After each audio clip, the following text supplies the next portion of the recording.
My dear friends, for a long time I wanted to share something with you which for me was amazing, and it is about this particular hive with the pink and blue boxes. This is the mother hive, I will call it. It's the first hive I have acquired about 2 years ago or so. I have asked the help of an experienced beekeeper to help me about this time of the year last year. Forgive me for not having the dates exactly to give it to you, but it was kind of packing time for winter. And I have asked for a bit of guidance to know what to do regarding the hives I had at the time. Now, I will share, because I don't want to make it too long, about this particular hive. While this beekeeper was looking in this hive, he was down on his knees, taking frames by frame and looking at. He pointed, "There is your queen." I looked closely and I said, "That is certainly not the queen which I know to be in this particular hive. It was a darker color one, and the one I had in this hive was an Italian one, which is a very light kind of a yellowy color." And he said, "No, there is your queen." Of course, it's easy to distinguish and to spot a queen even if she's not yet mated. And he turned the frame the other side, and on the same frame, on the other side of the frame, there was the old queen, two queens, mother and daughter, in the same hive, working together or living together. Now he was a bit puzzled. This is not what you will find usually, but it happens. When they decided to replace the old queen, they will make a superseding cell or two, and then you have the new incoming queen in the same hive. It takes few days for her to fly out and mate, and then return mated. Now, what is happening in this process? Bees will work with the old queen to supersede her, and these are the best ideal conditions for them to raise a new queen, because they will have 100% conditions. The old queen is there, the hive is quiet, they can do this superseding procedure in the best optimal conditions. That's why you find a superseding queen cell kind of on the middle side of the frame, not on the lower or bottom side of your frames, like in the swarming one. And it is a very big one, very nice looking, and there's not 10 or 15 queen cells like you will find in a hive when they have a swarming desire.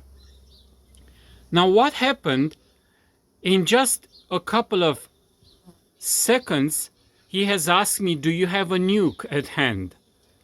So I had a nuke, I picked up the nuke, we dropped 5 of those frames with resources and young bees and young brood, and we have pinched the new queen and put it in the new nuke.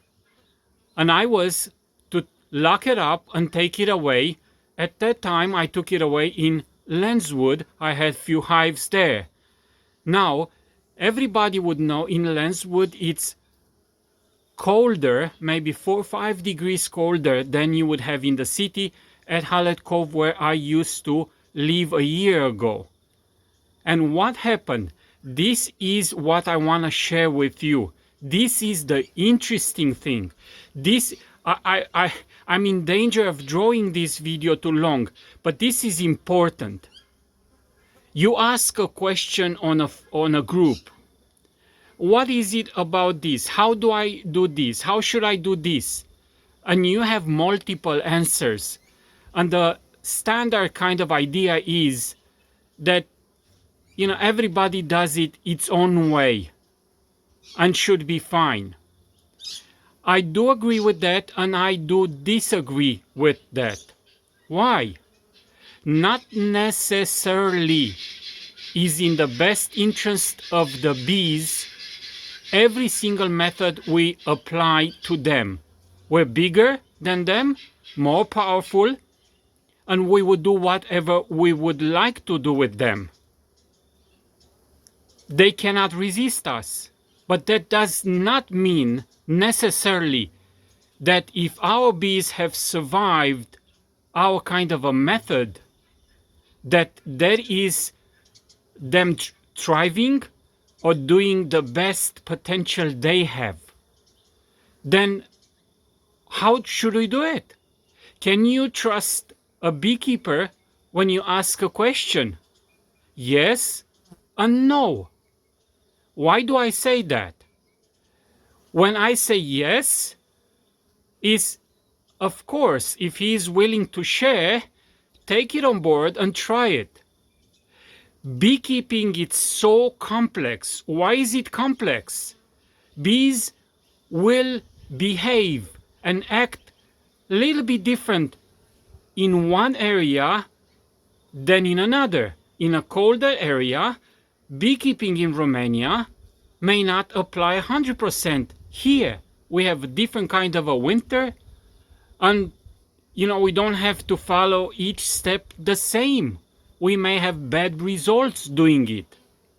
So by observing the bees, by understanding the bees, we come to know what are their needs and then help them along, not rather hindering them. What has happened? I'll come back to my story. I have taken the new queen. At the time, neither me or that beekeeper knew is this queen mated or not. Usually, I would say if she was mated, then the bees would have got rid of the old queen because they had 100% assurity that the new queen is mated. So how they do this superseding is they will not feed the as they used to feed the old queen. So she will look a little bit like an old lady dragging herself on the comb. You see, something is not right. So she appears not to be the boss of the hive, are the council of the mature bees, which they know, and they take decisions to replace her. So the new queen, which I have taken to Lenswood, let me just break it up to this. Taking it to Lenswood and being so much colder and rainy as the autumn was truly in, was quite the start of the winter. Now we know there are not many drones left starting the winter. Yes, I had some drones left in Hallett Cove, but climate in Lenswood was quite a bit different. So I have witnessed something I have never witnessed before. I have put it on video and have asked my friends in Romania, what do you make of this? I would go there and I would be filming this nuke, these bees. And if you have watched the bees long enough, you know how they behave when they have a mated queen and when they don't have a mated queen. They kind of have no purpose to go out there and gather. They're just sitting at the entrance. And in this particular case, I put it on the video, they were crying. Now, I'm not sure if you know, but queens do produce a noise just like the chicken, especially when they're new, hatched. And I won't go in this to debate or anything because I will make it way too long. It was a similar cry. It was like whoop, whoop, whoop, whoop, whoop, whoop, whoop. What I was making of, taking that queen from the area bees knew they have a chance for her to mate at that particular time. They had the drones there and they knew. I took her in an environment she had less of a chance to mate because of the wet and cold season and she couldn't go outside. And we know if a queen will not go out in a couple of weeks from the time she emerges, then she will lose us the drive to go out and mate, and she's good for nothing anymore. She's not a queen anymore. And bees know that. And I would be thinking by what I have filmed that not the queen, but the bees, because I could see their movement from the thorax and they were producing this noise. They were crying. I was doing the wrong thing by doing that.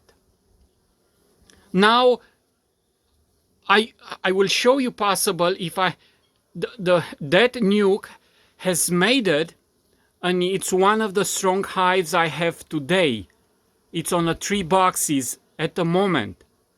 But this is the mother hive. What happened with it? This was the interesting part. I was so interested. Now, since I have pinched their new queen, since it's so late in the season, what they're gonna do? The old queen was kind of half dead. They have put their trust in the new queen. Their beekeeper have pinched their queen. What they're gonna do? I checked 9 days after that event, and here it is, a new queen cell, just one, a new chance for them to supersede the old queen. I have checked, the old queen was very much alive. The bees have started feeding her again and making her alive. They know that the queen is their chance, and they will not kill the old queen before they have 100% surety that the new queen is back and mated. We know that the new queen may not come back, may be eaten by a bird, may be caught by a rain. There's so many things could happen to her. And what happened, it's interesting. Because I have pushed this hive, taking their new queen, and then another 16 days for them to produce another queen, I have pushed this hive kind of a past their time. And they have produced a new queen. The new queen have been mated, but you can see how weak is this hive. Why? Because she did not mate in the peaks of the season or where it was proper. The drones would have been of a less of a quality, so she did mated. Yes, I could see eggs and brood throughout the year in this hive, but the quality of the queen was extremely poor. And what happened? Soon enough, the bees decided, we're gonna replace you. And recently I have checked, and they have produced a new queen. These new queen have mated in a proper kind of a season, and this hive is gonna thrive again. But I wanted to point out to you, this is what's happening when the beekeeper makes things which may not suit the bees. To be a good beekeeper, we have to understand, we have to know, we have to get the knowledge, we have to observe, we have to listen, and it is in years we will perfect, or we will understand the bees and being able to help them. I'm gonna quickly show you that nuke. I was talking about, and this is it. This is the nuke, which have gone to 3 full deeps at the moment. I have an up entrance, and they have some soldiers here guarding it, and I have tried and see how a screen bottom board will work, and I'll make a decision next year about if I will extend these bottom boards or not. Until next time, God bless you.